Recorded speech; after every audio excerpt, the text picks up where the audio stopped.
Hey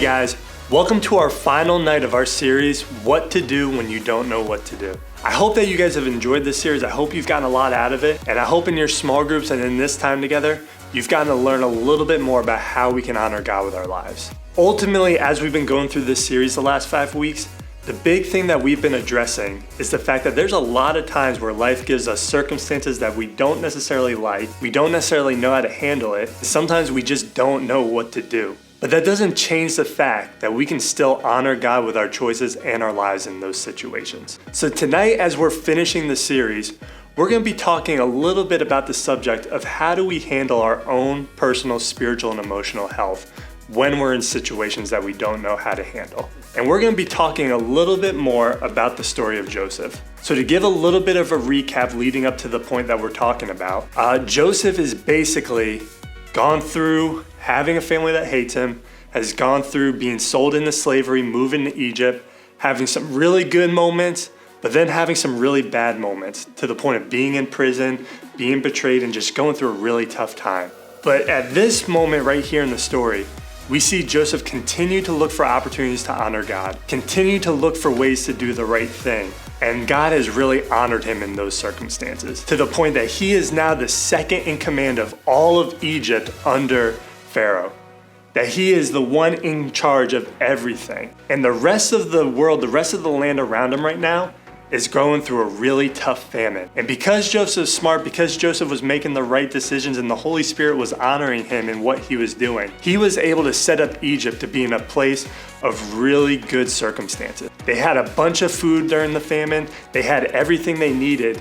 In fact, other countries were coming to Egypt to look for help in this time. And one of the families that was coming to ask for help in Egypt was Joseph's own family. So his brothers that hated him, his brothers that betrayed him, were now coming to him for help. And they didn't realize when they were coming in that moment that they were going to be meeting their brother again. They actually thought that he was probably dead. And as we're reading it, what we're seeing here is an opportunity for Joseph to address people from his past that had done him wrong.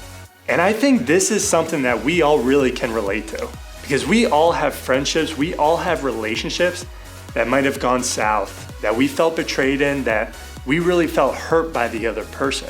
And in those situations, I think we have a natural response to want to get some kind of justification or payback from them. Whether it's being exposed publicly or just really addressing it personally, or even in our own thoughts thinking that they got what they deserved, there's always some part of us that if we're hurt, if we're treated wrong, if we're left out in trouble because of what someone else does for us, there's always some kind of justice that we want to see happen in that situation. And that's really what we see Joseph going through here. Because after his brothers betrayed him, after his brothers sold him to slavery, left him for dead, he has an opportunity here to get payback for what they did to him. Because he's in control, he has a lot of power right now, and they're coming to him for help. And we're gonna be in Genesis chapter 45, verses 4 through 7. And I want you to listen as I read it out. It says, "Then Joseph said to his brothers, 'Come close to me.'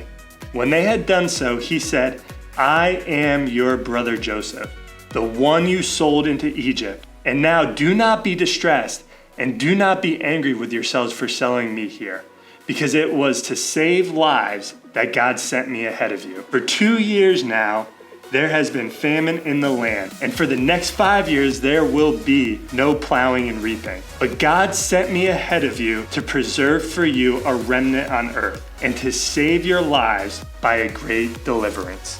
So what's happening in this moment is that Joseph's seeking an opportunity to forgive his brothers for what they did. He wasn't looking for an opportunity for payback, but he was able to see what God was able to do in that moment of struggle and forgive his brothers anyway.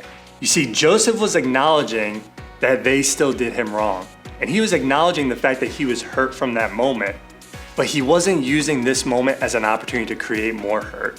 He was using it as an opportunity to gain peace from what God was able to do from the situation. And I think that that's something that we can all learn would be great if we could apply it to our lives. Because the fact that we're human means that we're gonna face a lot of imperfect people, and we're gonna be imperfect as well. And we're all gonna face relationships that cause us hurt, pain, struggle, and we're gonna want payback sometimes. But what's more important is for us to see that God can still use those situations in a redeeming way. God can still use those relationships to teach us something good. And it's important for us to be able to seek forgiveness with those people. You see, forgiveness wasn't only for Joseph's brothers in this moment, but it was freedom for him from his own pain, from what he experienced, because he was able to see God work in that moment as well. So when you don't know what to do, it's important for us to pursue peace instead of payback. Because not only does it forgive the person for what happened, it doesn't justify the hurt, but it does allow them to be forgiven for it. But it also allows us to move past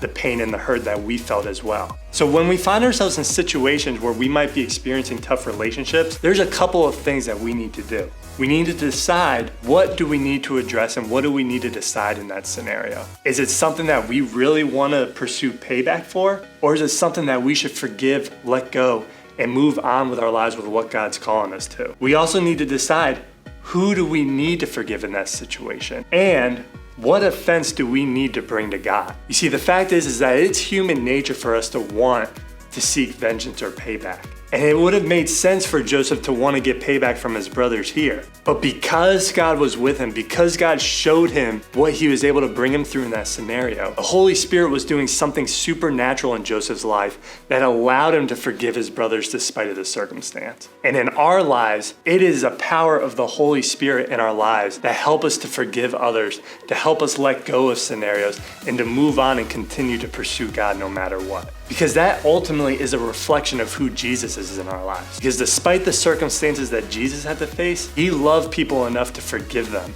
and to still die on the cross for them. And so when we find ourselves in tough situations in our life, it's important for us to be a reflection of God's love and to forgive people and move on from them. It doesn't make the hurt and the pain right, but it frees that person and it frees us to move on and ultimately honor God with our lives. So as we're breaking into small groups and as you guys are discussing with your leaders and with your group, think about, what are some things that are causing hurt in your life? Who are some people that you know might have done you wrong, might have caused you pain? And what can you do to forgive them and continue to move on?